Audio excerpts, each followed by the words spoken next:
मैं अल्लाह का शुक्र है कि मदीना शरीफ एक साल में 2-2 बार चला जाता हूँ, और इसमें कोई ख़ास बात नहीं। एक तो मेरी नीयत मदीने जाने की है, और दूसरी मैं पैसे से ज़्यादा मोहब्बत नहीं करता। नहीं समझे बात? कुछ लोग कहते हैं मदीने से बुलावा आएगा तो मदीने, अच्छा तो कचहरी से बुलावा आ रहा है, वहां से खूब रजिस्ट्रियां हो रही हैं, और मदीने से बुलावा नहीं आ रहा है। जब जाना फर्ज है, एक मौलाना साहब तकरीर कर रहे थे, मैं उनको देखा, वो कह रहे थे एक आदमी ने मुझे तकरीर सुन के उम्रे का टिकट दे दिया, मैं पीछे बैठा था। मैं कह लगा यार मैं तो तुमको जानता हूं, तुम पे तो हज फर्ज हो चुका है। जी बेशक, और तुम उम्रे की दुआएं। इंसान जब भिखारी हो ना, किसी दर्जे पे भी पहुंच जाए वो भिखारी रहता है, वो खर्च नहीं करेगा। हालांकि मेरे नबी फरमाते हैं हज और उम्रा ये ऐसे मोहताजी को खा जाते हैं जैसे दीमक लकड़ी को खा जाती है। वाह बेशक। अब वही बात है कि लंबी लंबी गाड़ियां खरीदनी, फिर वही बात मदीना दिखा दे, मदीना दिखा दे। यार मदीना वो देखता है जिसकी नियत होती है। याद रखें, नियत सच्ची कीजिए, इंशाअल्लाह बुलावा जरूर आएगा। इंशाअल्लाह, है ना? इंशाअल्लाह। हाँ, तो जिन पे हज फर्ज हो चुका है, ये ना समझे कि बूढ़े हो गए बच्चों की शादी हो जाए। ये कौन सा अकीदा है भाई, बच्चों की शादी हो जाए? आपका अकीदा ये हज कर लेंगे तो हज करेंगे तो बच्चों की शादी नहीं होगी? क्या अकीदा है आपका? आप क्या सोचते हैं आप मर जाएंगे तो बच्चों की शादी नहीं होगी? और आपने ये सोच कैसे लिया कि आप मक्के में मर जाएंगे या मदीने में? और यार सब नहीं मरते, जिस पे अल्लाह की मेहरबानी होती है वो मदीने में मरता है। वाह वाह, सुभान अल्लाह, बेशक सुभान अल्लाह। आप ये समझ रहे हैं कि आपके बच्चे अकेले रह जाएंगे? आपने क्या समझ लिया अपने आप को? वही तो बात है, बड़ी उल्टे सीधे जो है ना बातें दिमाग में रखे पड़े हैं। कुछ लोग अपनी औलाद को पालते हैं और कहते हैं ये बुढ़ापे मेरे काम आएगी। ले तो ये बता, जवानी का अल्लाह तेरा अल्लाह है तो बुढ़ापे का खुदा कौन है? ऐसी उम्मीदें ना बांधो जो जिल्लत की तरफ चले जाओ। वासिफ अली वासिफ फरमाते हैं, जो ये कहता है कि पैसा इकट्ठा करो, परेशानी होगी तो काम आएगा, तो अल्लाह उसको परेशानी देता है और कहता है ले तूने तैयारी कर ली थी, ये परेशानी भी ले ली। अपनी नियतें ठीक करें। पढ़ दूं 2-3 शेर? दोनों हाथ उठा के बोलो जरा, लब्बैक या रसूल अल्लाह, लब्बैक या रसूल अल्लाह। न जाने किसने मेरी ये नाज शरीफ कहीं पढ़ी होगी, मैंने आज मेरा हाशिम भाई कोई ख्याल नहीं था पढ़ने का। आप लोग माजरत चाहता हूँ, आप लोगों के पास ये कलाम होगा तो किसी ने सुन ली होगी तो सुना है तो पढ़ दूं? जी अता हो। मैं अल्हम्दुलिल्लाह इस नात को मदीने में शरीफ में बहुत बार पढ़ चुका हूँ। जी सुभान अल्लाह। क्या बताऊं कि क्या मदीना है। बहुत खूब, बहुत खूब, माशाअल्लाह, बहुत खूब, बहुत खूब। क्या बताऊं कि क्या मदीना है, क्या बताऊं, क्या बताऊं कि क्या मदीना है, क्या बताऊं, क्या बताऊं कि क्या मदीना है, क्या बताऊं कि क्या मदीना है। बस मेरा मोहता मदीना, बस मेरा मोहता मदीना है। वाह सुभान। मेरे साथ पढ़ो, बस मेरा मोहता मदीना है। और दुनिया वाले तो दर्द देते हैं, दुनिया वाले तो दर्द देते हैं, दर्द दिल के दवा मदीना। वाह वाह सुभान अल्लाह। मेरे साथ पढ़ो, दर्द दिल की दवा मदीना। आप इतना पैसा दोगे तो मैं ज्यादा खुश नहीं होऊंगा, साथ में पढ़ोगे तो ज्यादा खुश होऊंगा। जोर से पढ़ो, बस मेरा मोहता मदीना है, क्या बताऊं कि क्या मदीना है। क्या बताऊं, और उसकी आँखों का नूर तो देखो, उसकी आँखों का नूर तो देखो, जिसका देखा हुआ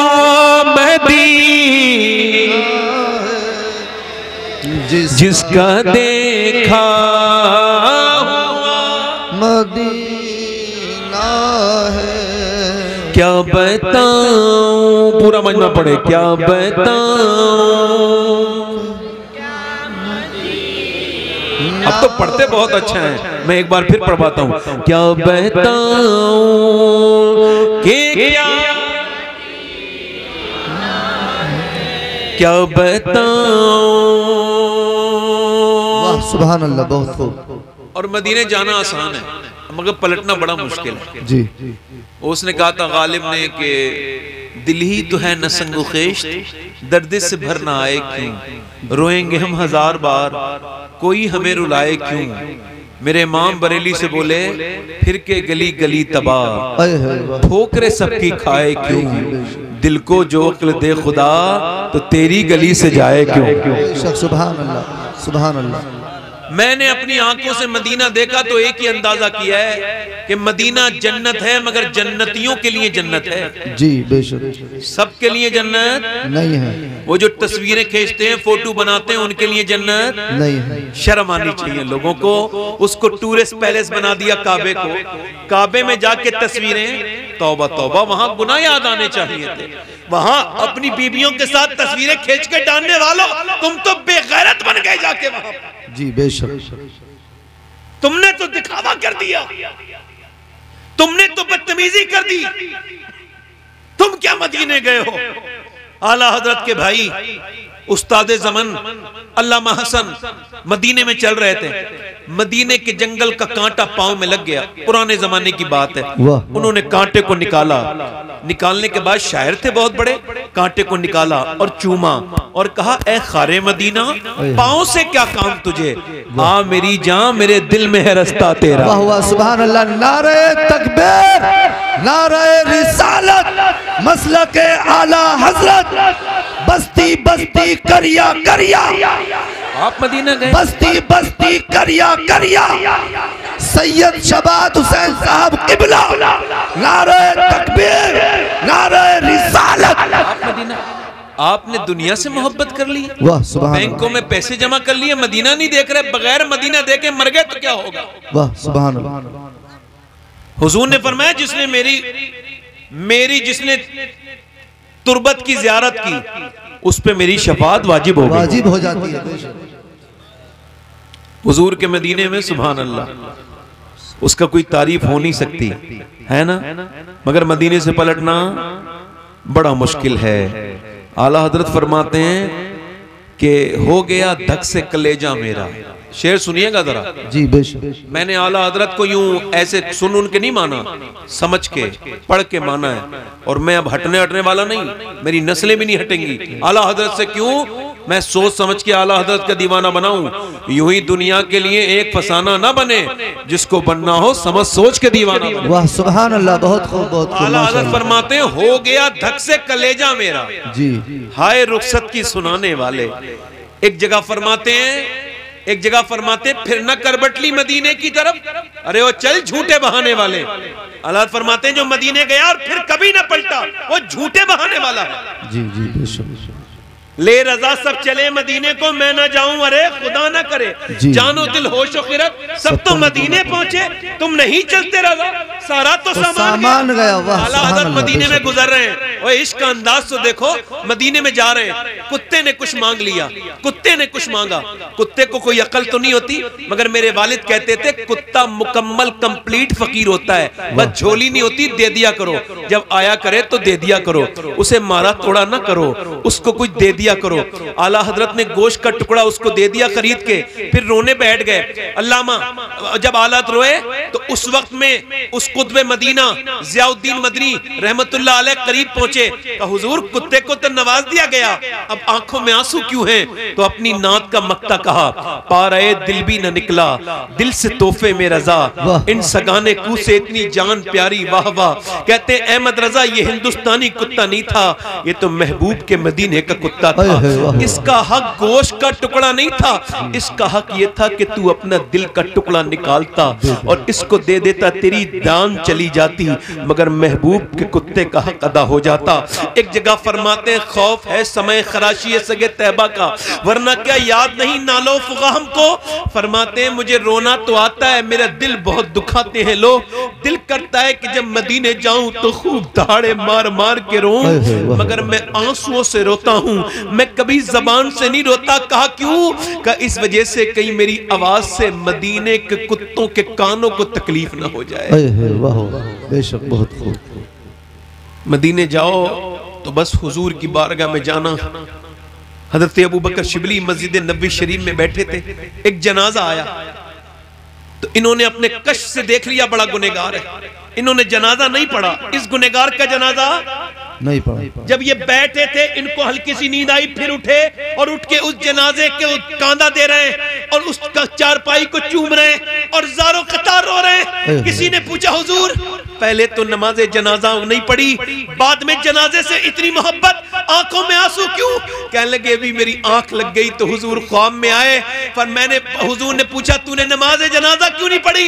मैंने अर्ज की हुजूर गुनहगार था, बदकार था, मेरे नबी ने फरमाया तूने गुनहगार देख लिया, ये नहीं देखा आया कहाँ था, आया किस सरकार में था, आया किस रहमत आलम के दरवाजे था।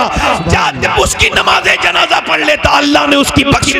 नारे तकबीर, नारे रिसालत, बस्ती बस्ती करिया करिया, सैयद सबाद हुसैन साहब किबला। मेरा इमाम कहता है मुजरिम बुलाए आए हैं, वाह वाह, जाऊ का है गवाह। मदीने जाओ तो मेरे जैसे किसी गुलाम को साथ लेके जाओ ताकि तुमको दिखाए मदीना क्या है। तुमने तो पैसे के जोर में जाकर के मदीने में बदतमीजियां की, तुमको क्या पता मदीना, कभी खाने में लग गए, कभी बाजारों में चले गए, तुमने मदीना ही नहीं देखा। मेरा इमाम कहता है मुजरिम बुलाए आए हैं, जाऊ का है गवाह, फिर रद्द हो कब ये शान करीमों के घर की है सरकार, हम गवारों में तर्ज़े अदब कहां, हमको तो बस तमीज यही भीख भर की है और मांगेंगे मांगे जाएंगे, मुंह मांगी पाएंगे, सरकार में न ला है न हाजत अगर की है। आज तक मदीने से कोई आने वाला ये कहता हुआ नहीं लौटा कि आमना के लाल के दर पे मांगा था अल्लाह ने दिया नहीं। वाह वाह सुभान अल्लाह, बेशक सुभान अल्लाह, माशाअल्लाह बहुत खूब। कोई जाए भी तो मदीना जी। ये मेरी बात उन उम्रा करने वालों तक पहुंचाओ जो उम्रा तो करने जानते हैं मगर मदीने का अदब नहीं जानते, उनको पता नहीं काबे का अदब क्या है। कभी गौसुल आजम मक्के में चल रहे हैं तो कंकरी उठा के बाबू सलाम की तरफ की चूमते हैं, तो किसी ने पूछा शेख अब्दुल कादिर ये आप मदीने के मक्के के आप कंकर क्यों चूमते हैं? फरमाने लगे 53 साल मेरे नाना इसमें चले हैं, क्या पता कौन से कंकर को पत्थर को मेरे नाना के पांव से निस्बत। वाह वाह सुभान। मेरा इमाम बोला हरम की जमीन और कदम रख के चलना, वाह बेशक। अरे सर का मौका है हो जाने वाले। मैं भी जाने कहां से कहां निकल गया, तकरीर क्या कर रहा था, वही बात पढ़ रहा था। मदीने से लौटना मुश्किल है मगर अच्छा निकला, जोर से बोलो सुभान अल्लाह। सुभान अल्लाह, बेशक हुजूर की मोहब्बत में निकला, अच्छा निकला जी। मदीने से लौटना मुश्किल है ना, तो जरा मेरे साथ पढ़ो, बस मेरा मोदा और उठ के जाऊं कहाँ मदीने से, उठ के जाऊं कहाँ मदीने से, क्या कोई दूसरा मदीना है, क्या कोई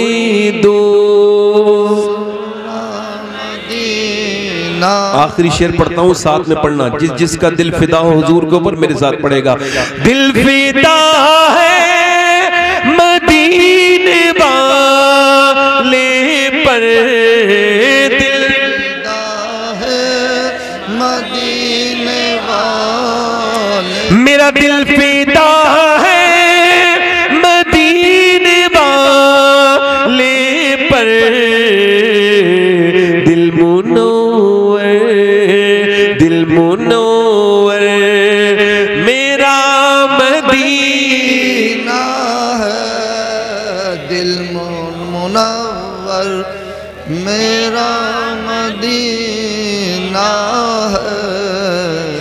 अल्लाह आपको किसी का मोहताज न करे, आमीन आमीन आमीन सुमा आमीन। अल्लाह हम सबको मदीना दिखाए, आमीन और बार बार दिखाए। आमीन। मेरा इमाम कहता है संगे दरे हुजूर से हमको खुदा न सब्र दे, जाना है सर को जा चुके दिल को करार दे।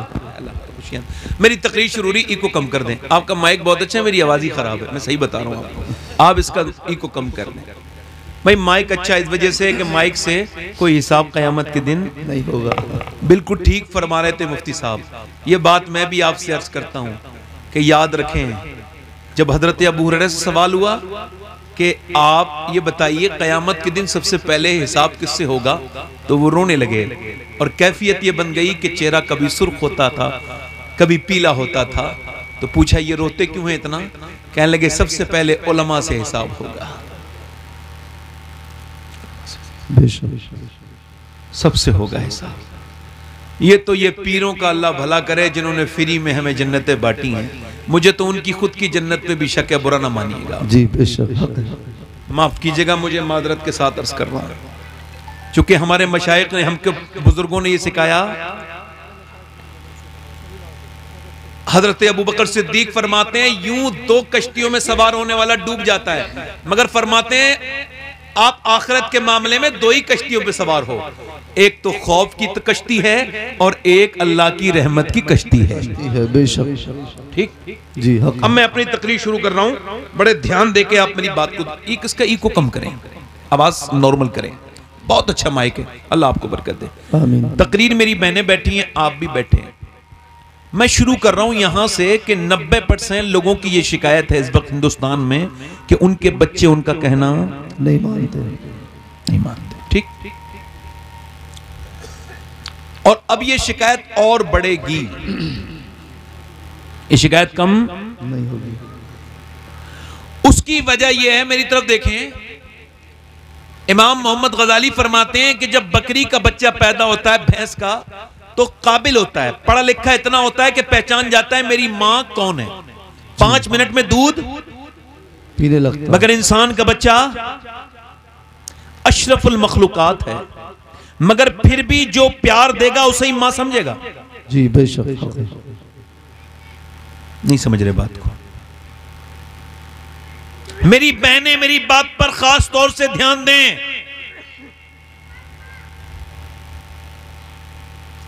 चंडीगढ़ यूनिवर्सिटी में अभी एक वीडियो वायरल हुआ पुलिस के जरिए, पुलिस ने खुफिया रिकॉर्डिंग की थी। शिकायत यह थी कि एक प्रोफेसर साहब अपनी 80 साल की मां को मारते हैं। अब कोई एविडेंस नहीं था तो उन्होंने उसकी खुफिया रिकॉर्डिंग करवाई। जब रिकॉर्डिंग करवाई तो सामने आया कि वो अकेले नहीं मारते थे जनाब, उनकी बीबी भी अपनी सास को मारती थी। वो प्रोफेसर थे, ये लेक्चरर थी, दोनों यूनिवर्सिटी के मालिक थे। अब आप मुझे ये बताइए, मोहल्ले वालों को रहम आया? उन्होंने पुलिस में शिकायत की, इन दोनों पढ़े लिखों को रहम नहीं आया कि आप ये कह सकते हैं कि ये दोनों जाहिल थे? क्या आप कह सकते हैं इस बात को? ये जाहिल थे दोनों?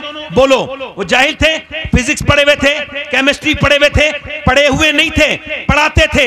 उसकी बीबी लेक्चरर थी, शोर उसका जो प्रोफेसर था वो सारी चीजें जानता था। मगर आप मुझे बताएं आखिर बात क्या है कि उसने अपनी मां को मारा?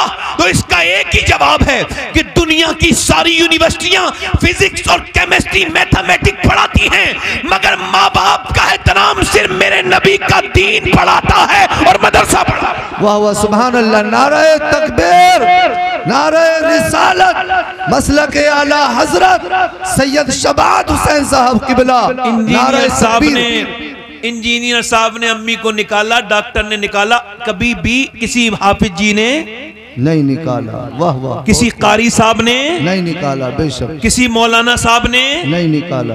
और इसमें क्या वजह है? इसकी एक ही वजह है। इमाम मोहम्मद गजाली फरमाते हैं कि जब बच्चा गोद में आ जाए तवज्जो करना, मेरी बात गौर करना, मैं खास तौर से बच्चों की बात कर रहा हूँ, बहनों से बात कर रहा हूँ। मेरी बेटियां, जितनी मेरी बहनें बैठी हैं, मैं इन सब का खादिम हूँ, इनका नौकर हूँ। अगर ये थोड़ी सी मुझ पर मेहरबानी करके मेरी तकरीर पे ध्यान दे लेंगी तो बहुत कुछ तब्दीली आ सकती है। अगर मेरी बहनें चाहें, इमाम गजाली फरमाते हैं हैं जब बच्चा गोद में आए, आप देखें कोई मौलाना अपनी माँ का गुस्ताख नहीं मिलेगा। 90% नहीं 99% माँ बाप के फर्माबरदार होते हैं। क्यों? जब बच्चा गोद में आए, बोलना शुरू करे हल्के हल्के, तो इमाम गजाली कहते हैं गोद में लेना और तजर्बा करना, उससे कहना अल्लाह अल्लाह अल्लाह अल्लाह। अब आप कह रहे हैं अल्लाह अल्लाह अल्लाह अल्लाह अल्लाह अल्लाह अल्लाह, बच्चा जवाब दे रहा है अब्बा अब्बा अब्बा, आप कह रहे हैं अल्लाह, वो कह रहे हैं अब्बा। इमाम गजाली कहते हैं वो कहता नहीं, उससे अल्लाह कहलवाता है। देख तूने से मेरा नाम सिखाया है, मैंने इसे तेरा नाम सिखा दिया। सुभान अल्लाह सुभान अल्लाह, बहुत खूब माशाअल्लाह जी। अभी एक बच्चा पागल हो गया, ये मेरी बहनें सुन लें, और ये खास तौर से तकरीर है उन औरतों के लिए जो एकदम बात बात पे अपने बच्चों को मोबाइल देती हैं। ध्यान से सुनें, ध्यान से सुन लें। अब ये कोई तकरीर नहीं हो रही है, मशवरा दिया जा रहा है। इस पर रिसर्च हो चुकी है। जैसे डेंगू एक बीमारी थी, उसका इलाज बन गया, जैसे कोरोना एक बीमारी थी तो उसका इलाज बन गया, ऐसे ही मिसाल के तौर पर ये मोबाइल है मेरा, ये मोबाइल मैं दिखा नहीं रहा हूं, किसी दूसरे का भी दिखा सकता हूं। कोई ऐसा नहीं कि मैं मोबाइल का अपना शो कर रहा हूं, ऐसे करके दिखा रहा हूं। कोई भी मोबाइल है A to Z, इसका मैं मालिक हूं, इसका मैं मालिक हूं नहीं। अब थोड़ी देर के बाद मैं ऐसा हो जाए ये मोबाइल के बगैर मुझे चैन ही ना हो, ये मोबाइल के बगैर मुझे सुकून ना पड़े, मैं इसको हर वक्त देखता रहूं, 8 घंटे देखूं, 9 घंटे देखूं, और मेरा स्क्रीन टाइम और बढ़ जाए, तो अब प्रॉपर मैं इसका मालिक नहीं हुआ, ये मेरा मालिक हो गया, और अब ये एक बीमारी है। जी जी बेशक हक है। यूरोप में बकायदा अलग वार्ड बन गए मोबाइल के बीमारों के, और हम इसको अभी तक मजाक समझ रहे हैं। हम समझ रहे हैं कंज्यूम करनी है अपनी 2GB 3GB। जी अरे मोबाइल ने सोचने की आदत छीन ली लोगों से। जी बेशक, सोचने की कोई सोचता है अब? क्यों? चुके उसके पास ये खिलौना। थोड़ा सा भाई इसका गूंज और कम करें, गूंज बड़ा अच्छा माइक है माशाल्लाह, गूंज कम करें। इधर मेरी तरफ देखें, जी मेरी तरफ देखें। अब आप मोबाइल लगातार देख रहे हैं। अब एक बच्चा है कर्नाटक में, एक बच्चा पागल हो गया, उसको न्यूरो सर्जन के पास लेके गए, साइकेट्रिक के पास लेके गए, तो उसने जब उसका चेकअप किया, उसका दिमाग खराब हो चुका था, वो तवाजुन खो बैठा था। बच्चा था 6 साल का, बड़ा खूबसूरत बच्चा, मगर वो रोता था। उससे पूछा डॉक्टर ने तेरी माँ कहाँ है? कहने लगा मोबाइल के अंदर है। तेरे बाप कहाँ है? मोबाइल के अंदर है। माँ रो रही है, हाय मेरा बेटा, मेरे प्यारे बेटे, मैं तेरी माँ हूं। कह रहा नहीं नहीं, तू मेरी माँ नहीं है, याद रखना कहीं तुम्हारे बच्चे की जिंदगी में ऐसा ना हो जाए, तू मेरी माँ नहीं है, मेरी माँ मोबाइल के अंदर है। बच्चा कह रहा है नहीं नहीं। बाप कह रहा है मैं तेरा बाप हूं। कहा नहीं, तुम कौन हो? मेरा बाप तो मोबाइल के अंदर है। बच्चों में, ये दिल्ली में एक स्कूल में रिसर्च हुआ, बच्चों से पूछा गया क्या बनना चाहते हो, तो 51वां बच्चा बोला मैं मोबाइल फोन बनना चाहता हूं। मास्टर ने पूछा क्यों?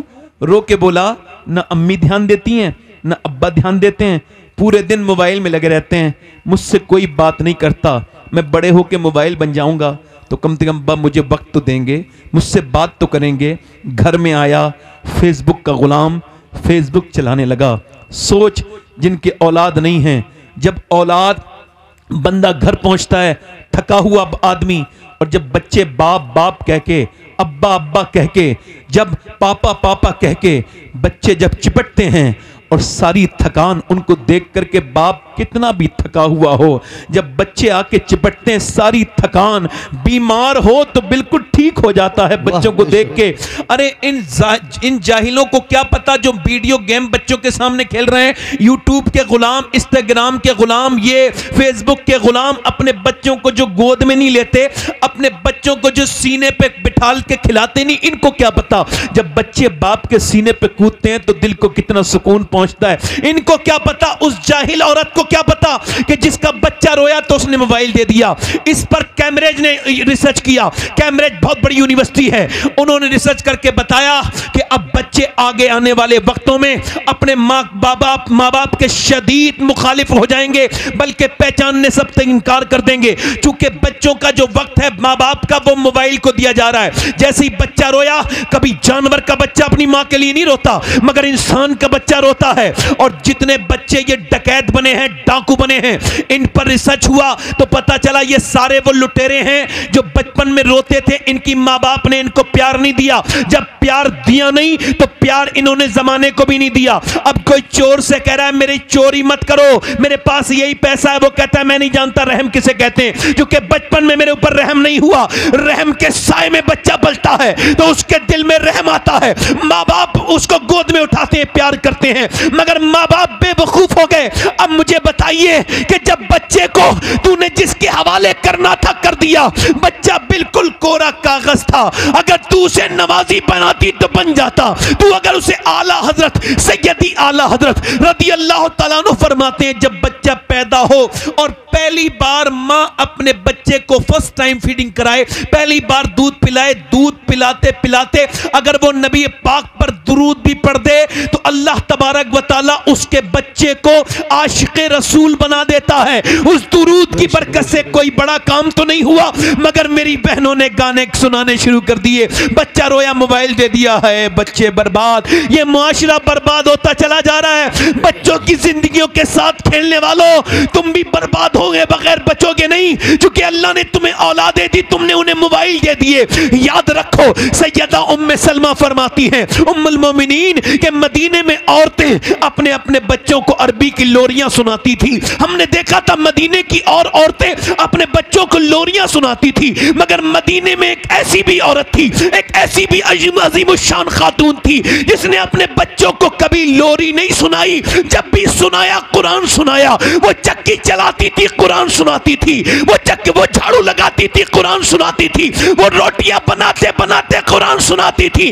जो अपने बच्चे को सुलाती थी, बेटों को, तो कुरान सुना सुना के सुलाती थी। और जब उसका बच्चा बड़ा हुआ तो उसने करबला के मैदान में जाकर अपने सर कटने के बाद नेज़े पे चढ़ के कुरान पढ़ के ऐलान कर दिया, अगर माँ बचपन में कुरान सुनाए तो बेटा शहीद हो जाता है, मगर कुरान नहीं भूलता, कुरान पढ़ता है। नारे तकबीर, नारे रिसालत, इश्को मोहब्बत, इश्को मोहब्बत, बस्ती बस्ती करिया करिया, नारे तकबीर, नारे रिसालत, मसलके आला हजरत।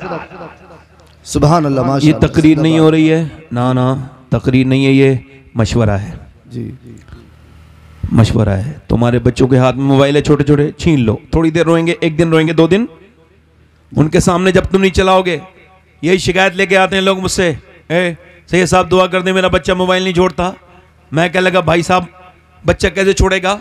उसने अब्बा के हाथ में भी देखा, अम्मी के हाथ में भी देखा, चचा के हाथ में भी देखा, खाला ने भी मोबाइल दिया। है अफसोस, बच्चा किससे दीन ले, सबने तो मोबाइल ही दिया। जी बेशक, कोई तो दे देता। इमाम मोहम्मद गजाली फरमाते हैं कि जिसका दिल जितना साफ होता है वो उतना ही कुरान पढ़ता है। जी बेशक।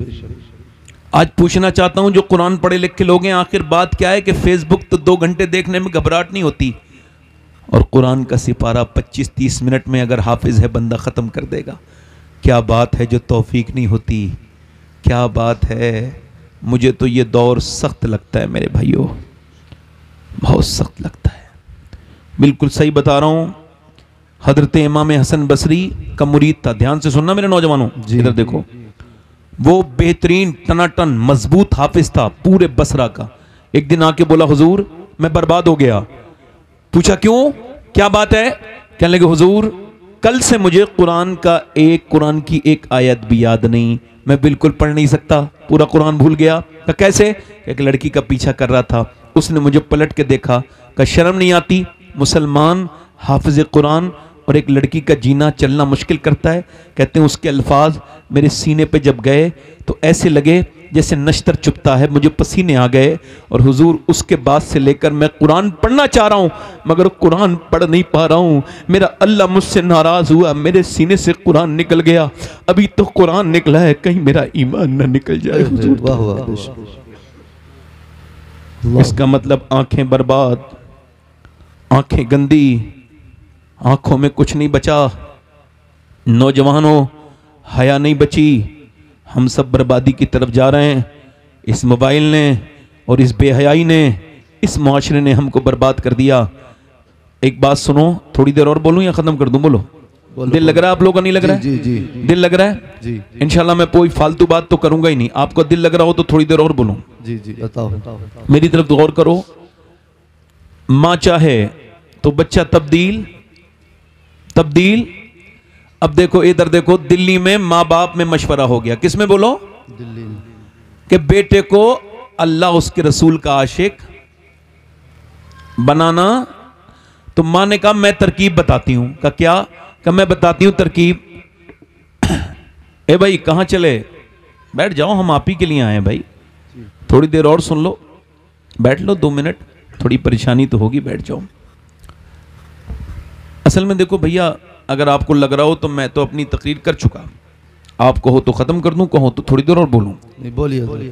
हालांकि ऐसे इन मानों में तो मेरी तकरीर अभी शुरू हुई है, आधा पौन घंटे और भी कर सकता हूं तकरीर, अगर आप कहें तो बोलूं।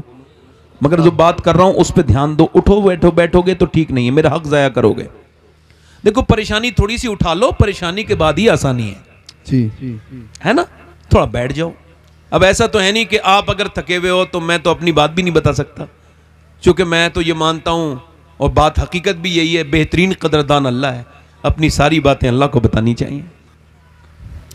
मेरे गौसुल आजम फरमाते हैं, सबको हाल बताओगे तो बेहाल हो जाओगे, हाल उसे बताओ जो हाल बदल सकता है। जरा जोर से तो बोलो सुभान अल्लाह, सुभान अल्लाह। बेशक सबको हाल बता दिया, उसको ना बताया। अब सुनो,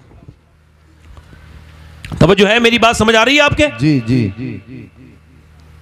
अब माँ बाप ने मशवरा किया तो माँ बोली मेरे पास तरकीब है। कहा क्या? अब बस मैं बताती हूं। उसने अपने बेटे से कहा, बेटा तब 5-6 साल का, कहा बेटे नमाज पढ़ो, रोटी भूख लग रही है अम्मा, नमाज पढ़ो अल्लाह रोटी देगा। नमाज पढ़ी, नमाज पढ़ के बोले जाओ अंदर देखो अल्लाह ने भेज दी होगी रोटी। अंदर गया तो देखा तो बिस्तर के पास एक गर्म रोटी थी, माँ ने पका के चुपके से रख दी थी और बेटे ने उसको खा लिया। अच्छा जब खा लिया तो उसके बाद ऐसी चलता रहा, बेटे की नमाज की आदत पड़ गई। वो पहले मदरसे से आता, उसके बाद वजू करता, जरा जोर से तो बोलो सुभान अल्लाह, और उसके बाद नमाज पढ़ता, नमाज पढ़ के अंदर जाता, रोटी उठा के खा लेता।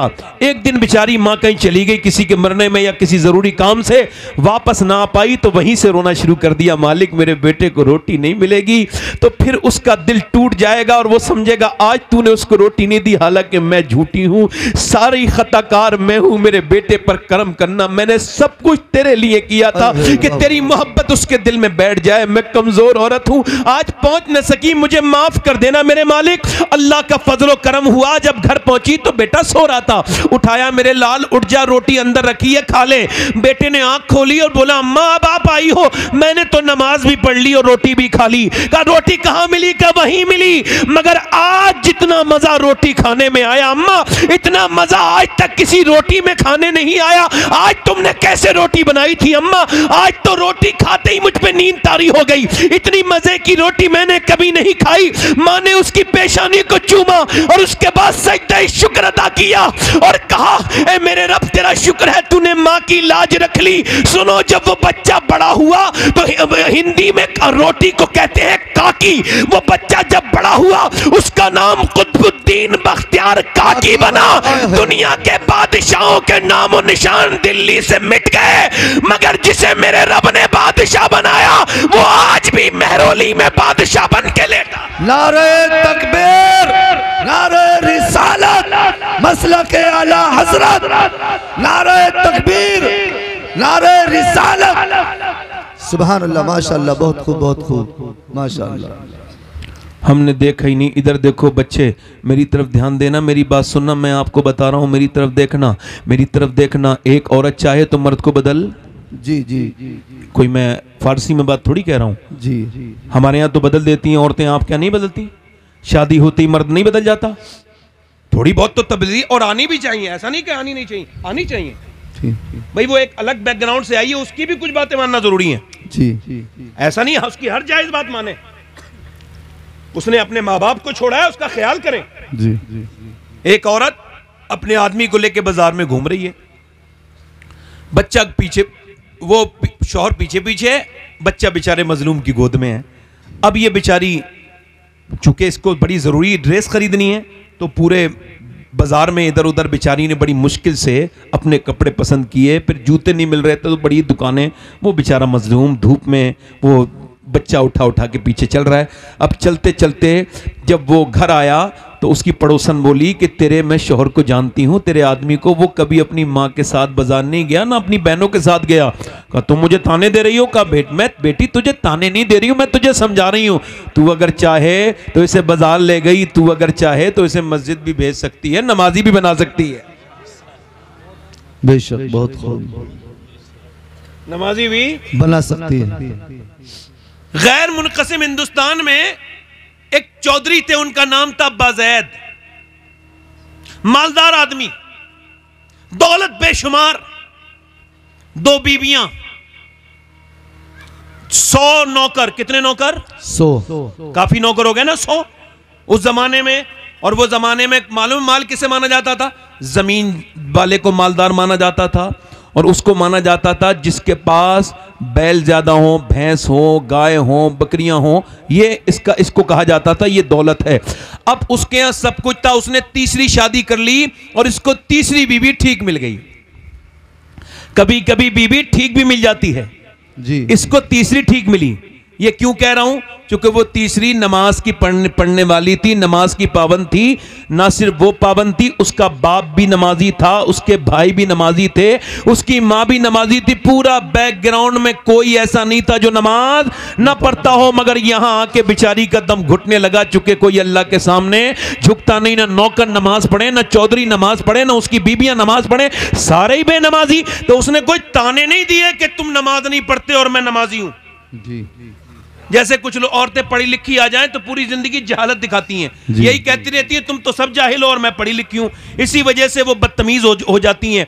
कभी कभी ये इल्म भी हजम नहीं होता इंसान को, कभी कभी इबादत भी हजम नहीं होती। इबादत का हजम करना भी बड़ा मुश्किल काम है। अब बताइए मैं उस आलिम के बारे में क्या जवाब दूं जो है तो बेचारा आलम मगर अपना तकब्बुरी ठीक नहीं कर पाया। जो अपना इलाज ना कर पाया वो दूसरों का इलाज क्या करेगा? जी जी, हक है, बेशक। आप समझ मेरी बात आ रही नहीं आ रही? जी जी। अब देखिए उसने क्या कहा कि देखा कि अब उसने ये नहीं कहा कि मैं नमाजी हूं और तुम नमाज नहीं पढ़ते, ताने नहीं दिए, झगड़े लड़ाइयां नहीं की। मैं अपने इलाके में तकरीर करता हूं तो एक बात का तो भाई देखो हाशिम भाई फायदा होता है, वो फायदा ये कि समझाना ज्यादा नहीं पड़ता। जी जी, माशाल्लाह सब लोग समझते अच्छा है। जी जी, बेशक है ना। चूंकि हमारी एक साहब कह रहे थे भाई आप ही की तरफ के मुकर्रिर ज्यादा क्यों होते हैं, तो मैंने कहा हमारे यहाँ की दोनों जबानें एक ही हैं। हम घरों में ही वही बोलते हैं और महफिलों में वही बोलते हैं। बाकी हिंदुस्तान में सब जगह 2 जबानें हैं। जी, बेशक। अब एक ही जबान पे लोगों को जो है वो कमांड है, उन पे इख्तियार है। इस वजह से अल्हम्दुलिल्लाह जबानें अच्छी हैं और ये हमारे बुजुर्गों का फैज़ है। हमारे यहाँ पर खाली खतीबी नहीं है, हमारे यहाँ वली भी बहुत बड़े बड़े अल्हम्दुलिल्लाह। बेशक, सुभान अल्लाह। तो उसने ये नहीं कहा, इधर देखें, ये नहीं कहा कि तुम नमाज नहीं पढ़ते। उसने सोचा कि नमाजी कैसे बनाना है। अच्छा उसने दिमाग लगाया, बहुत अच्छा दिमाग लगाया। उसने देखा कि चौधरी को दूध लेके जाता है शाम को नौकर, तो उसने नौकर से कहा तुम दूध लेके नहीं जाओगे, मैं लेके जाऊंगी। उसने कहा ठीक है। नौकर की कोई औकात थोड़ी होती, बेचारा हट गया। ये दूध लेके गई, वो ऐसे ले जाता था, ये बिल्कुल औटा के उसको बेहतरीन बादाम में छौंका लगा के और बिल्कुल सुर्ख दूध लेके गई। चौधरी साहब लीजिए दूध, तरकीब देखिए, लीजिए दूध पीजिए। चौधरी ने देखा, कहा तुम हैरत का इजहार किया, कहा तुम मेरी बीबी तुम क्यों आई हो? अरे मेरी तो नौकर 100 नौकर हैं, उनमें से कोई ले आता, तुम क्यों आई हो?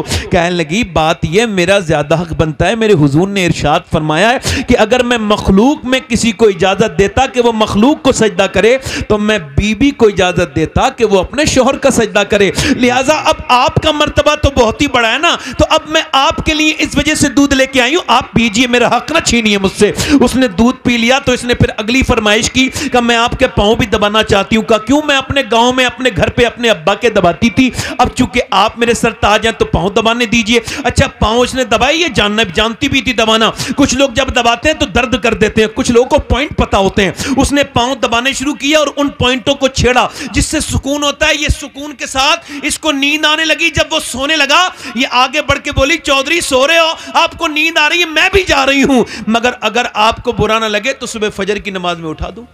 वाह वाह, सुभान अल्लाह, वाह क्या अदा है। अब एक तो चौधरी जी, दूसरा मर्द, जी तीसरा मालदार, जी तीन तीन अलामत गुरूर घमंड की इसके अंदर। जी जी बेशक। तू मुझे समझाएगी, बेइज्जती कर दी। अच्छा ये बात कब बदलोगे आप? जो गाली बके वो इज्जत वाला है या जो गाली सुन के सब्र कर ले वो इज्जत वाला है? आपकी नजर में कौन है? और हमारे यहां क्या है? जो सुन ले वो उसकी बेइज्जती हो गई। जब कोई मुझसे टेलीफोन पे या ऐसे वैसे बदतमीजी करता है, कभी ऐसे तो करता नहीं कोई, मगर कुछ ऐसे लोग हैं, कुछ पीर लोग मेरे खिलाफ हो गए हैं तो वो अपने मुरीदों से करवाते हैं, तो जब बदतमीजी करते हैं तो मैं जवाब नहीं देता। मैं कहता हूं देखो भाई शबात हुसैन तुमने जवाब नहीं देना है, ये तुमको अपने मियार पे लाना चाहता है, ये जितना घटिया है गाली देके तुम्हें भी वहीं लाना चाहता है, तो तुमने जवाब इसकी तरह कुत्ता जब काटे तो कुत्ते के काटा नहीं जाता, सब्र किया जाता है। सब्र कर लो, गुस्से पीने वाले अल्लाह को पसंद है, सब्र कर लो, थोड़ा सब्र कर जाओ। और यार ये उल्टी बात क्या कर दी, जिसने गाली दी वो इज्जत वाला है, जिसने सुन ली उसकी बेइज्जती हो गई। ये कौन सी बदतमीजी आपने नया ये रिवाज, आज से ये बदलो और ये कहो जिसने गाली दी वो बेइज्जता है, जिसने सुन ली वो इज्जत वाला है। क्योंकि अल्लाह ने उस अबू जहल को इज्जत नहीं दी जो गालियां देता था, अल्लाह ने उस बिलाल हबशी को इज्जत दी है जो गालियां सुन के भी अल्लाह का जिक्र करता था, जवाब नहीं देता। सुभान अल्लाह माशाअल्लाह, बहुत खूब बहुत खूब, बेशक हक है। उल्टा ही बना दिया साहब, जो बदतमीजी करे वो इज्जत वाला है। और मेरी तरफ तवज्जो करो, वो चली गई मगर दूसरे दिन फिर आई, पलटी नहीं, हिम्मत नहीं हारी, हिम्मत नहीं हारी। चाहिए गई, जाने के बाद फिर बोली हुजूर दूध, दूसरे दिन का फिर तुम आ गई, तुमको खबर नहीं, फिर नमाज के लिए कहोगी।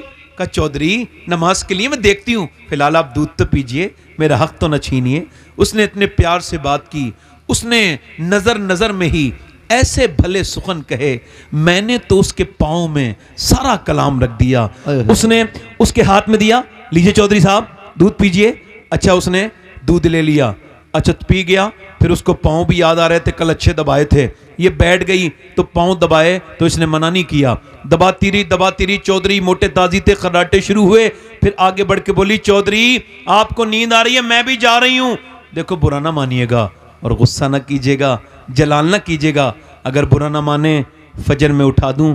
चौधरी ने देखा आओ न ताओ, बैठी थी बेचारी, जोर से लात मारी तो उसका मुंह उसके पाए में लगा, और जब पाए में मुंह लगा तो होठ फट गया, मुंह से खून नीचे को गिरने लगा, आंखों से आंसू आए मगर एक लफ्ज नहीं कहा। दूसरी लात मारी, नीचे गिरा दिया, और उसके बाद बर्तन उठाए, एक लफ्ज तो कह देती, एक तो बार कह देती मैं नमाजी के लिए कह रही हूँ, तू मुझको मार रहा है। ना जाने कितनी नेक बेटी थी वो, और उसकी माँ कितनी नेक होगी, और उसका बाप कितना नेक होगा, वो घराना कितना नेक होगा जिसमें ऐसी बेटी की परवरिश हुई। चली गई मगर रास्ता नहीं बदला, आती रही जाती रही आती रही। एक दिन कई हफ्ते के बाद चौधरी के दिल में थोड़ा रहम आया, कहने लगा रोज आती है, गाली देता हूं, मारता हूं, अरे तू चौधरी की बेटी है, इतने बड़े खानदान की, फिर भी क्यों रोज मुझसे बेइज्जती करवाती है अपनी, क्यों गाली खाती है, क्यों आती है, क्या बात है? कहने लगी चौधरी एक ही बात है, का क्या कर नमक हराम नहीं हूं, नमक हलाल हूं।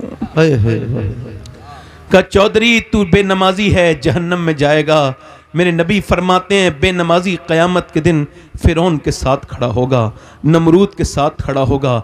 और ऐ चौधरी जो बेनमाजी है वो जब मरेगा उसको इतनी प्यास लगेगी कि अगर सातों समंदर का पानी भी पिला दिया जाए उसकी प्यास तो नहीं बुझनी, जो अपने रब के सामने नहीं झुकता था। ऐ चौधरी और कोई बात नहीं, तू नमाज नहीं पढ़ेगा, मेरी आने वाले बच्चे भी नमाज नहीं पढ़ेंगे और फिर वो जहन्नम में जाएंगे। बस बता, इसी लालच में आती हूँ, तेरी गालियां भी सुनती हूँ, तुझसे मार भी खाती हूँ, और कोई लालच नहीं है चौधरी मुझे। ऐसी उसकी आंखों से आंसू टप टप नीचे गिरे, एकदम चौधरी के आंखों में भी आंसू आ गए। बोला सुबह तुम मत उठाना चौधरान, मैं तुमको चौधरान उठाऊंगा। सुबह को बीबी को अपनी उठा दिया, दोनों के मुसल्ले बिछ गए, मगर पहले की मुसलमानों की ताकत सजदे थे। वो कहते उनको पता था वस्जुद वक्तरिब कि बंदा सजदा करके अल्लाह के करीब चला जाता है। वो सजदे में गई और फिर जब अपने आदमी को सजदा करते देखा तो फूट फूट के रोई, ऐ मेरे मालिक बड़ी मुश्किल से लाई हूँ, पिटी हूँ, कुटी हूँ, बड़ी तकलीफें उठाई हैं तो यहाँ यहाँ तक आया है, कहीं ऐसा ना हो अब फिर ना आए। तो लाना मेरा काम है, अपना लेना तेरा काम है। दिल बदल दे मेरे मालिक, मैं कमजोर औरत हूँ मेरे मालिक, तू बेहतरीन कदरदान है, तुझको खबर है कि मैं कितनी तकलीफ में लाई हूँ। मेरे आदमी का दिल बदल दे, ऐ अल्लाह दिल बदल दे। अल्लाह का ऐसा करम हुआ कि चौधरी का दिल बदल गया, फिर तहज्जुद की नमाज तक का पाबंद हो गया। और उसके बाद उसने बेहतरीन मस्जिद बनवाई, 100 के 100 नौकर नमाजी हो गए, बीबियां नमाजी, बच्चे नमाजी। जब चौधरी ने नमाज पढ़ी तो इलाके में नमाजी की जो है वो लहर दौड़ गई। एक औरत ने पूरे इलाके में हंगामा बर्पा कर दिया। वो कैसे कदम लेके आई थी, कैसे बाबरकत उसके कदम थे। और जब इन दोनों के दरमियान बच्चा पैदा हुआ तो कोई आम बच्चा नहीं था, अपने वक्त का कुतब और वली बन के पैदा हुआ। उसके बेटे का नाम सुल्तान मोहम्मद बाहू था, जिसने कहा था तस्बीह फिरी पर दिल नहीं हो फिरिया, की लेना तस्बीह फड़ के हूँ, इल्म पढ़ा पर अदब न सीखिया, की लेना इल्म फड़ के हूँ। जब माँ बाप नेक होते हैं तो बच्चे फिर अल्लाह के वली बन के पैदा। वाह वाह, बेशक, सुभान अल्लाह, सुभान अल्लाह, माशाअल्लाह, बहुत खूब। अब औरतों को, मेरे भाइयों को इसका शऊर है जी। वासिफ अली, ध्यान से सुनना, वासिफ अली वासिफ फरमाते हैं अगर तुम अब तक बेनमाजी हो और अल्लाह ने औलाद दे दी है तो अब नमाज पढ़ो, क्योंकि अब तक तुम अकेले बेनमाजी थे, अब तुम्हारी नस्ल बेनमाजी हो जाएगी। ओ मेरे भाइयों, इधर देखो, अपने बच्चों को चाहे खाना कम खिलाओ। जी बेशक। देखो हमारे यहाँ तो तालीम एक ही तालीम है, मैं जिसे तालीम मानता हूँ, मेरे हिसाब से अल्लाह एक है, इससे बड़ी कोई तालीम नहीं दुनिया में। बेशक बेशक। तो अपने बच्चों के ईमानों को मजबूत, बोलो ईमान को मजबूत करो, मजबूत करो। माएँ अगर चाहें तो बच्चे तब्दील हो जाएंगे। उस आखिरी बात और कर रहा हूँ, दिल लग रहा नहीं लग रहा है? जी। दोनों हाथ उठा के बताओ कितनों के दिल लग रहे हैं? सुभान अल्लाह, माशाअल्लाह, बहुत खूब। ये सब आप लोगों की बरकतें हैं। मेरे नबी सल्लल्लाहु अलैहि वसल्लम से अर्ज की गई, या रसूलल्लाह क़यामत कब आएगी? क़यामत कब? क़यामत? तो हुजूर ने फरमाया अल्लाह के इल्म में है। पूछने वाले ने फिर पूछा हुजूर क़यामत कब आएगी, चूंकि उसको पता था हुजूर को पता है, तो हुजूर ने फरमाया अल्लाह के इल्म में है। फिर उसने तीसरी मर्तबा पूछ लिया हुजूर क़यामत कब आएगी? तो मेरे हुजूर ने फरमाया जब लोग अपने माँ बाप की इज्जत करना छोड़ देंगे, क़यामत जब आ जाएगी। हाय हाय हाय, जब बेटे से बाप डरने लगे बात करते करते, कहीं मेरा बेटा मेरी बेइज्जती न कर दे, तो क़यामत। जब माँ अपने बेटे से बात करने में झिझके, मेरा बेटा बड़ा हो गया है। कितनी औरतों ने शिकायत की हमसे कि हमारे बेटे से कहना जब खाना लाया करे, कोई फल खरीद के लाया करे तो चुपके से लेके जाता है, तो हमको तो खबर हो जाती है ना। तो वो कहती हैं उससे कहा करो कि हम अंधे हुए हैं, बूढ़े हुए हैं, अंधे नहीं हुए। ये बताइए, वो ऐसे छुप छुप के खाते हैं अपने माँ बाप से अलग। कुछ लोग कहते हैं मैंने अपनी माँ बाप को अपने घर रख रहा हूँ। मेरी इधर तवज्जो करो, जरा गौर करो। हजरत शाह अहमद नूरानी रहमतुल्लाह अलैह बहुत बड़े आलिम दीन गुजरे हैं हमारी जमात के, वो लंदन में तकरीर कर रहे थे। कहाँ पर? लंदन में। माँ बाप की अजमत पे लंदन में तकरीर कर रहे थे। उनसे एक पत्रकार ने पूछा, नामा निगार ने, अंग्रेज ने, क्या आपकी अम्मी आपके साथ रहती हैं? हमने सुना है आप अपनी माँ को अपने साथ रखते हैं। शाह अहमद नूरानी बूढ़े थे मगर रोने लगे, दाढ़ी भीग गई, कहने लगे तुम कैसी बात करते उल्टी, मैं अपनी माँ को अपने पास नहीं रखता, मैं अभी इतना बड़ा नहीं हुआ अम्मी को अपने पास रखूं। हाँ, अब भी मेरी माँ मुझे अपने कदमों में रखती है, मैं अपनी माँ के पास रहता हूँ। वाह वाह, सुभान अल्लाह। लोग कहते हैं मैंने अपनी माँ को हज करा दिया। ले, तुम हज कराओगे अपनी माँ को?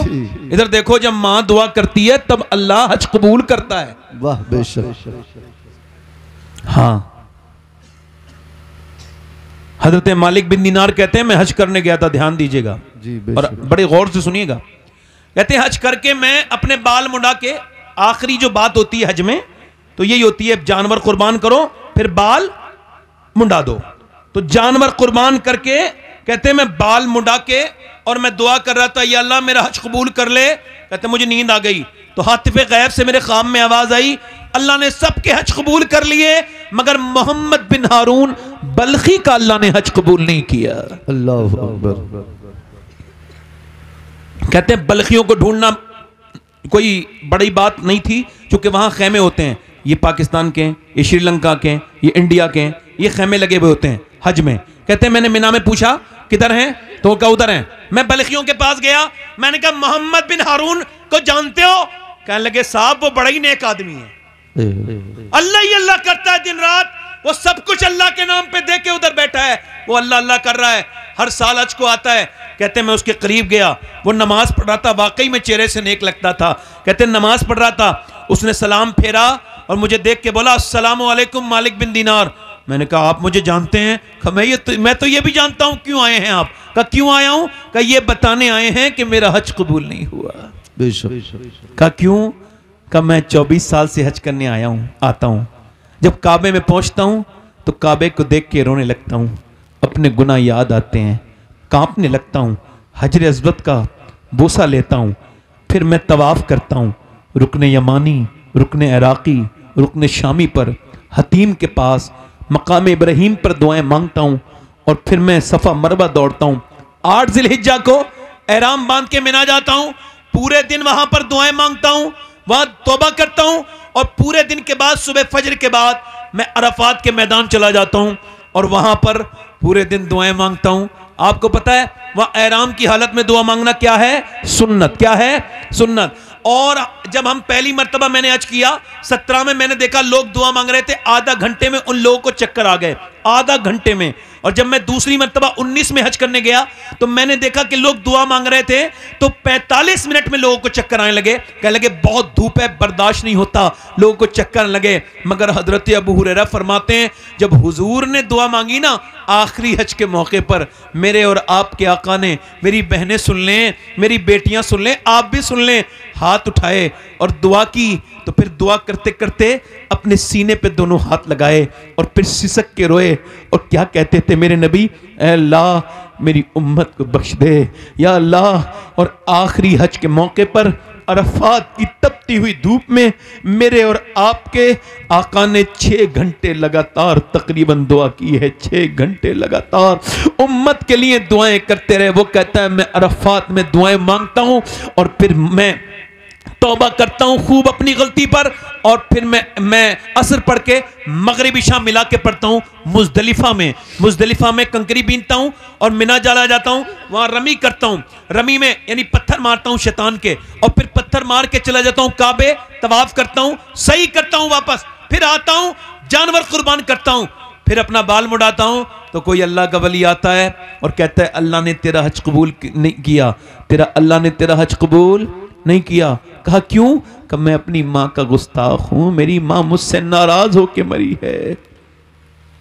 कहा 24 साल पहले की बात है, मैं शराब पीता था, शराब पी के अपने घर गया, रमजान का महीना, इधर देखो मेरे दोस्तों।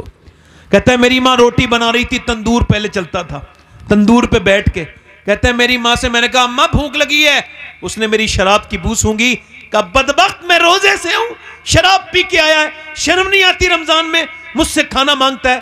कहते हैं मुझे गुस्सा आया, मैंने जन्नाटेदार हाथ अपनी मां के मुंह पे मारा।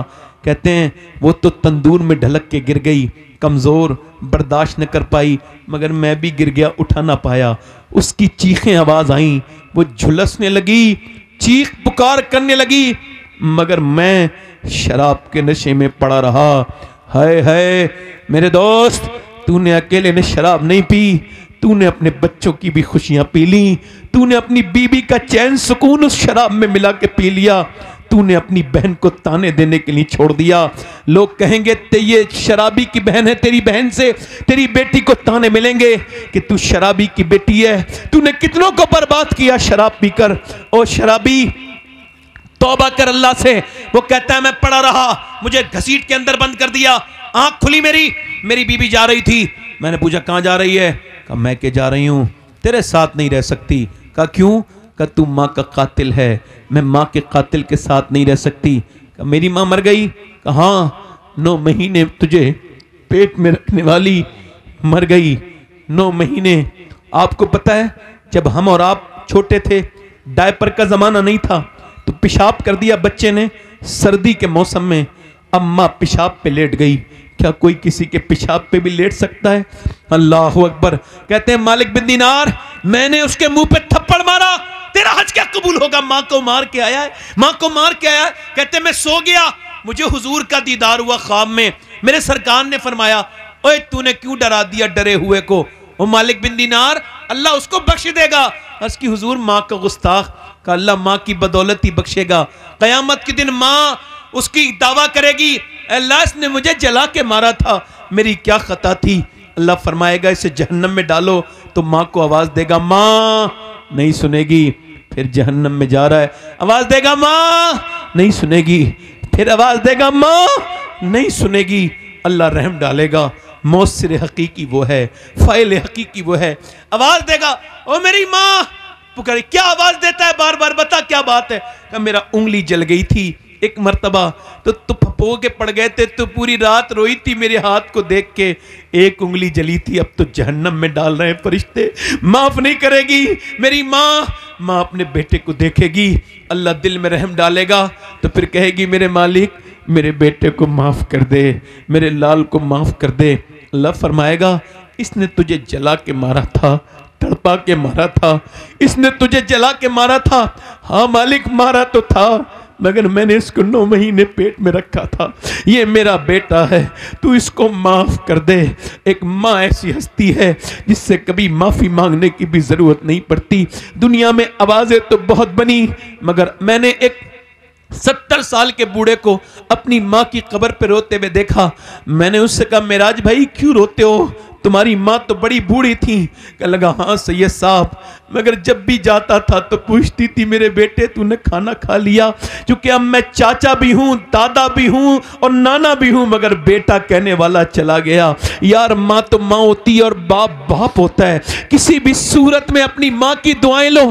किसी पीर के हाथ चूमना उतना जरूरी नहीं जितने माँ के हाथ चूमना जरूरी है। किसी पीर के हाथ चूमने में वो लुत्फ नहीं जो माँ बाप के हाथ चूमने में मजा है।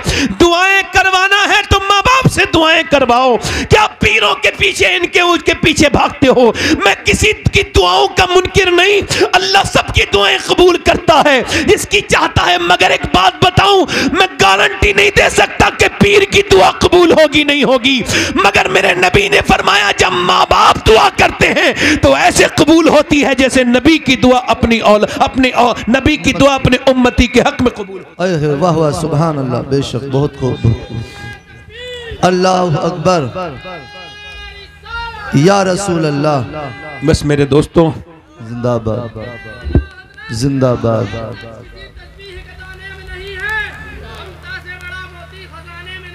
सुभान अल्लाह।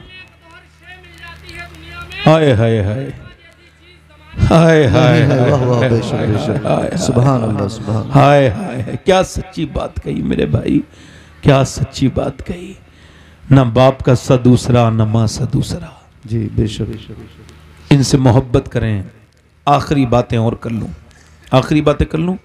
जी मुफ्ती साहब ने भी एक बात कही थी, तो उस बात में हल्का सा मैं मुफ्ती साहब की बात को आगे बढ़ाता हूं। देखो 2 किस्म की लड़कियां हैं हिंदुस्तान में। कितने तरीके की? ध्यान देना जरा। 2 किस्म। कितने तरीके की? 2 किस्म। एक तो वो है जिसे पर्दा कराना चाहो फिर भी नहीं करती, ठीक है जी। उससे कहो दुपट्टा ओढ़ ले फिर भी आधी आस्तीनी कपड़े पहन के शादियों में बेहया घूमती है, उसको लाख समझाओ समझती। और एक वो है जो पेपर देने जा रही है। जी बेशक। और स्कूल वाले कह रहे हैं बुर्का उतारेगी तो पेपर देगी, बेशक। तो वो कह रही है मैं अपनी जान तो दे सकती हूं मगर अपने नबी का लाया हुआ पर्दा नहीं उतार सकती। वाह वाह बेशक सुभान अल्लाह। दोनों मुसलमान है जी, दोनों मुसलमान। तो फर्क क्या है दोनों में?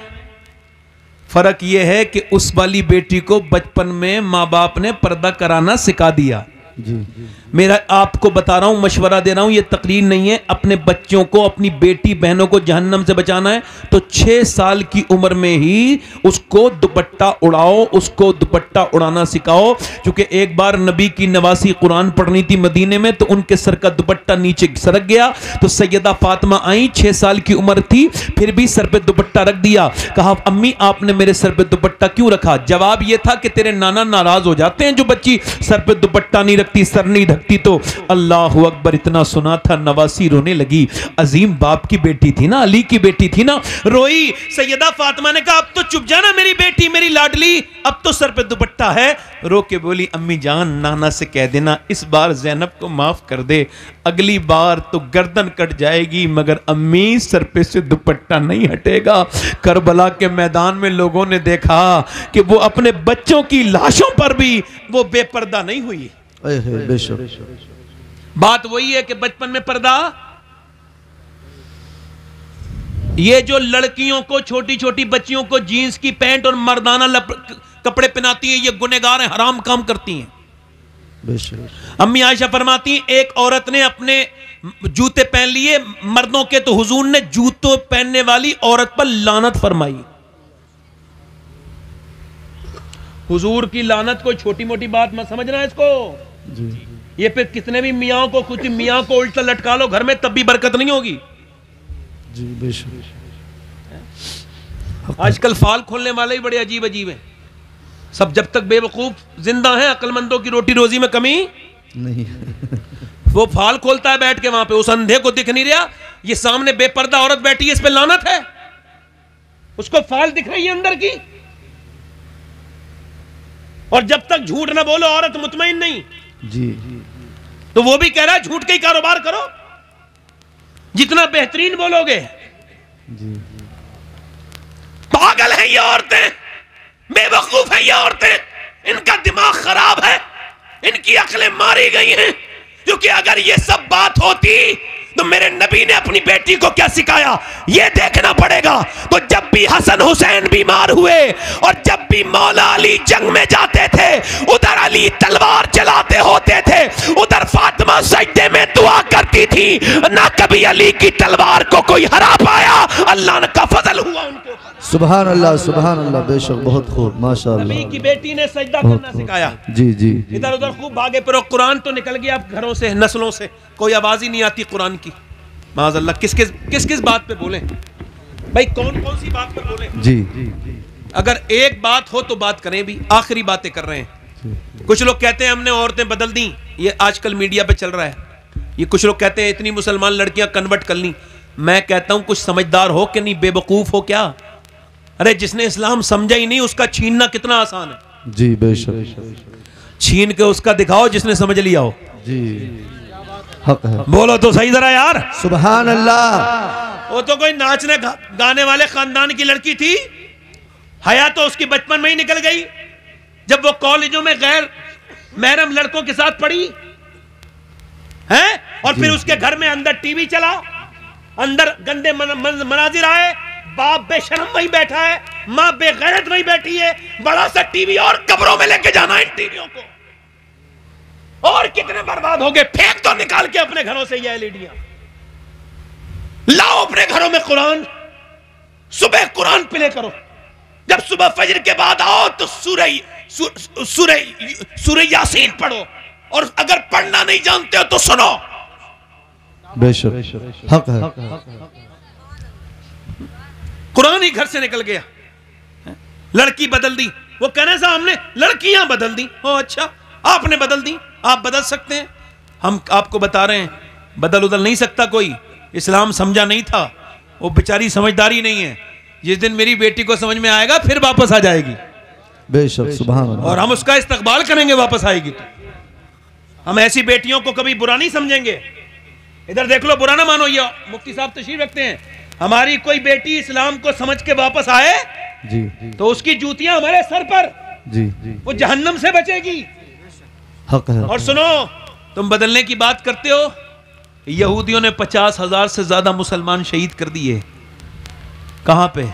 जी, फलस्तीन में, मगर एक भी खबर नहीं आई कोई बदला हो। जी हक है। बोलो ये छोटी मोटी बात है क्या? बहुत बड़ी बात है। हमारे ईमान क्या है उनके सामने? कुछ नहीं। क्या कुछ नहीं? सुनो मेरी बात सुनो। 12,000 बच्चे वो शहीद हुए हैं, तुम भी बाल बच्चे वाले हो, जिनकी उम्रें 10 साल से कम है। एक माँ का बयान पढ़ रहा था, वो कह लेगी मैं अपने बच्चे को निकालने गई ना मलबे में से, तो बस सर मिला उसका सर, बाकी मेरा बच्चा नहीं था, बस उसका सर मिला। क्या पता कहाँ बम से उड़ के उसके हाथ। माँ उठा रही हैं अपने छोटे छोटे बच्चों को, कैसे सीने हैं उनके, और लाशों में से कुछ लाशें निकल गईं। ऑस्ट्रेलिया के जंगल में आग लगी ना, तो पूरे बॉलीवुड हॉलीवुड सब शोर मचाने लगे कि ये आग लग गई, जंगल में मर ना जाएं जानवर। और मेरे नबी के उम्मती कितने शहीद हो रहे हैं। अभी 5 दिन पहले भूखे थे बेचारे, ट्रक आए खाने के, ट्रक खाना लेने जा रहे थे खाना, तो क्या आया, खाने तक नहीं पहुंचे, बम गिरा। और जब बम गिरा तो 150 लोग तो उसी जगह शहीद हो गए। माँ कह रही थी अरबी में, मेरा बच्चा खाना लेने गया था मगर मौत मिल गई उसे। मगर कोई माँ मैंने ऐसी नहीं देखी। मैं उन माँओं को सलाम करना चाहता हूँ जो नाशुक्री कर रही हो, कुरान पढ़ रही हैं, वो ढेर पर लाशों की कुरान पढ़ रही हैं। अल्लाह अकबर, वो छोटे छोटे बच्चे। मगर मैं अल्लाह का शुक्र है सैयद हूँ, मगर फिर भी एक बात कह के जा रहा हूँ, उनमें से एक लड़की का मुझे जूता मिल जाए ना तो मैं अपनी कब्र में रख के सो जाऊंगा और उसको बख्शिश की जमानत समझूंगा। जिन लड़कियों ने यह बयान दिया है कि हम रात को जब सोते हैं तो बुर्का ओढ़ के सोते हैं, मेरी बहनें सुन लें, मेरी बेटियां सुन लें, वो खानकाहों की बच्चियां सुन लें, जिनके बेअमल बाप की वजह से वो बच्चियां भी बेपर्दा हो गई, वो सुन ले। बड़े बड़े मुअज़्ज़ज़ घरानों की बेटियां, उन तक मेरा ये पैगाम पहुंचा दो। जिनको घुटन महसूस होती है पर्दे में, उनको सुना दो। जो गैर महरम के सामने वीडियो पर आती हैं, उनको सुना दो। मेरी बेटियों को जो इंस्टाग्राम फेसबुक पे फॉलोवर बनाने के लिए अपने जिस्म की नुमाइश करती हैं, उनको सुनाओ उन फलस्तीनी बेटियों का पैगाम। वो कहती हैं हम रात को बुर्का ओढ़ के सोते हैं। कब बुर्का ओढ़ के तो रात को कोई नहीं सोता। कि हम इस वजह से सोते हैं कि जब बम गिरता है तो अंदर से लाश निकलती है। हम सोचते हैं जब हमारी लाशें निकलें तो बेपर्दा नहीं होनी चाहिए, पर्दे में होनी चाहिए। तो जब उनकी लाशें निकली तो पर्दे में थी। वो भूखी प्यासी पर्दा करके चली गई, वो कुरान पढ़ के चली गई। उन्होंने अपने बच्चों की लाशों पर कुरान पढ़े। अल्लाह अकबर। मैं तो अपनी बहनों के सामने बस यही अर्ज करता हूं और कुछ ज्यादा नहीं। मैं अपनी बेटियों से यही कि अब कुरान खोलने का वक्त है। अगर तुम बदलोगी तभी जमाना बदलेगा। हमें मालूम है इस्लाम को नानी ने फौकियत दी है। जब नानी ने बरकतें लुटाई हैं तो नवासी तक चली है। और जब इस्लाम पे पहली मर्तबा वही नाजिल हुई मेरे नबी पर, तो मेरे नबी ने 5 की 5 आयत किसी मर्द को नहीं सुनाई, बल्कि अपनी बीबी और हम सब की मां सैयदा खतीजतुल कुबरा को आके सुनाई। मेरे नबी जानते थे कि पहले खतीजा कुरान पढ़ेगी और फिर अपनी बेटी फातिमा को सुना देगी, और फिर फातिमा अपनी बेटी ज़ैनब को सुनाएगी, और ज़ैनब करबला में कुरान पढ़ के दुनिया को बताएगी कि जब नानी खतीजा होती है तो फिर नवासी ज़ैनब को। वाह सुभान अल्लाह माशाअल्लाह, बहुत खूब। बस मेरी तकरीर ख़त्म हो गई। मैंने अपने इन हाथों से मेरे दोस्तों कितने लोगों को दफन किया है। अपने बाप को देख लिया दफन होते हुए, कब्र में जाते हुए, अपने ताया को, कितने लोगों को, और कितने हंगामे देखोगे, और बताओ और कितने हंगामे देखने हैं जो तौबा करोगे। आला हज़रत का एक शेर मैंने समझा, आपको भी समझा रहा हूँ।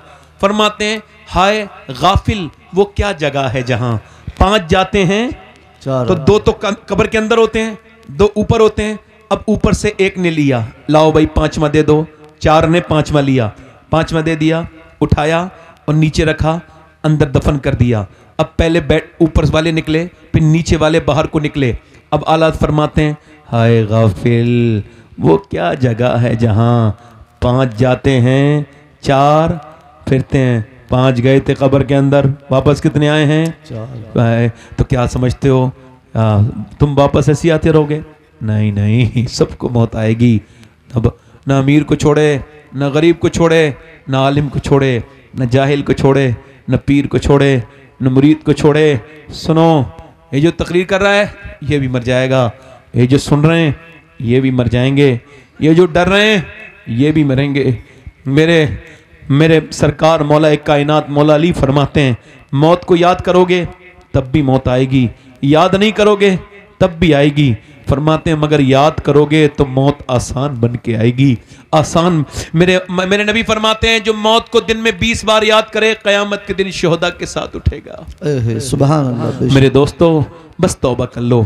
एक आदमी है, उसका नाम है, उसके पास एक औरत आई, मूसा अलैहिस्सलाम का ज़माना है, आके बोली मेरे बच्चे भूखे हैं, मुझे कुछ दे दो। उसने कहा, मेरी तरफ तवज्जो करो, उसने कहा मैं तेरे ऊपर नजर रखता हूं, तू मुझे रात में आने का वादा कर, मैं तुझे दे दूंगा। उसने कहा मैं हरगिज अपना जिस्म बेचने नहीं आई। चली गई, फिर वापस आई, कहने लगी मेरे बच्चे बेहोश हो रहे हैं, कुछ तो दे दे, मैं आ जाऊंगी रात को। उसने कहा ठीक है, पैसे लेके चली गई। रात को आई, कमरे में बैठी थी, ये इसके करीब चला, इसने इसके हाथ लगाना चाहा तो ये कांप गई, पसीने में नहा गई, रोने लगी। क्या ड्रामा करती है, रोती क्यों है, पैसा नहीं मिला? का पैसा सब कुछ नहीं होता, ईमान भी कुछ होता है। का क्या मतलब? का मैं जब रात को सजदा करती हूँ तब भी मेरा रब देखता है, और मैं तेरे साथ जिना कर रही हूँ तब भी मेरा रब मुझे देख रहा है। बस यही कह रही हूँ मालिक, मैं एक मजबूर माँ हूँ, मेरे बच्चे भूखे ना होते तो ये बुरा काम न करती, मुझे माफ कर देना मेरे मालिक। ऐसा रोई, अल्लाह की ऐसी रहमत जोश में आई, वो फूट के रोई, उसका दिल बदल गया। किसका? वही बोला जो मैं तुझे अपनी बहन बनाता हूं, जा चली जा। वो तो बहन बना लिया, वो तो चली गई। ये सजदे में गिर के बोला मालिक, एक दिन आई थी, हाथ तक नहीं लगाया, मैंने तो कितनी इज्जतें लूटी हैं। ये कह के फूट फूट के रोया कि अगर मेरे जैसा गुनहगार कोई नहीं तो तेरे जैसा करीम भी कोई नहीं है मेरे मालिक। मेरी पूरी पूरी रातें बुराइयों में गुजरी हैं, मैं बड़ा नापाक हूं, बड़ा बदकार हूं, मगर तू पाक करने वाला मेहरबान है, मुझे माफ कर दे। रो गया, सो गया। सुबह को दरवाजे पे दस्तक हुई, दरवाजा खोला, आप कौन? तो आने वाले ने पूछा तुम्हारा नाम क्या है? कहा मेरा नाम तो यह है। कहा मैं अल्लाह का नबी हूं मूसा, और अल्लाह ने तुझे सलाम भेजा है। कहने लगा मूसा चेक कर लो, कोई और घर होगा, ये तो बदकार आदमी का घर है, मुझसे ज्यादा बुरा आदमी कोई नहीं, चेक करो। मूसा बोले कोई नेक काम किया तो पूरी बात बताई। और कहा कितना रोया? कहा बहुत रोया। तो मूसा बोले अल्लाह ने तेरे आंसुओं को कबूल कर लिया है। अल्लाह फरमाता या अय्युहल इंसान मा गर्रका बिरब्बिकल करीम। कब तक ये सब उठा के रखी आएंगे कब्र में? कब तक नहीं झुकोगे? कब तक तौबा नहीं करोगे? मैं आपके नबी की बात कर रहा हूं आपसे, आपको बता रहा हूं हुजूर के पेट पे 2 पत्थर बंधे हैं। अम्मी आयशा कहती हैं कितने पत्थर? बोलो हाय हाय, कितने पत्थर? और दुआ क्या कर रहे हैं? मैंने देखा, अम्मी आयशा कहती हैं मैंने सुना, देखूं हुजूर क्या दुआ कर रहे हैं? तो दोनों हाथ उठा के दुआ कर रहे हैं, या अल्लाह मेरी उम्मत कभी भूखी ना मरे, मेरी उम्मत यानी मैं, ये सब उस नबी की दुआओं में हो। अजीजुन अलैहि मा अनित्तुम हरीस की तफसीर में मुफ्ती अहमद यार खान नईमी कहते हैं इतना प्यार करते हैं हुजूर अपनी उम्मत से कि कोई उम्मती गुनाह करता है तो हुजूर को तकलीफ होती है, जब कोई नेकी करता है तो नबी को खुशी होती है। आला हज़रत फरमाते हैं आज भी हुजूर अपने मज़ार में उम्मती के लिए दुआ कर रहे हैं, और कल क़यामत के दिन भी हुजूर ही होंगे। क़यामत तो बाद में आएगी, हम कब्र में जाएंगे, मेरे नबी तन्हा नहीं छोड़ेंगे हुजूर कब्र के अंदर। तो जरा बताओ हुजूर के नाम पे जान दे दोगे? दोनों हाथ रख के बताओ, नीचे हाथ कर लो, जान दे दोगे हुजूर के नाम पे इंशाल्लाह?